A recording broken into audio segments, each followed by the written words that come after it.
Венцислав Николов, или както ние го наричахме Венци Чело, е един виртуозен музикант, концертиращ артист, както казахте, диригент, професор в Музикалната академия Панчо Владигеров.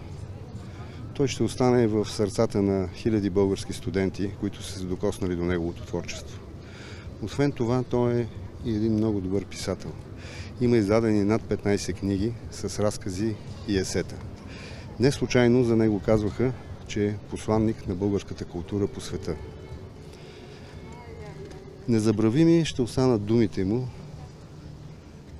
Той каза така: ако искаме да сме европейци, не трябва да го правиме през витрините на магазините, а трябва да направим всичко възможно, за да останем в европейската култура.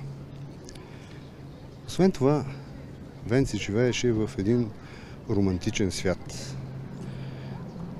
Той свиреше на едно 300 годишно чело и за него това чело беше жив човек. Написа и една книга "Моето чело Матео". Със своето чело Матео той си говореше редовно и дори ни изнасяше музикални лекции и концерти в неговия дом. С това 300 годишно чело той ни разказа историята на световната музика от Бах до Офенбах. Разказва ни за техните страдания, за техните успехи. Разказваше ни и за живота през тази епоха.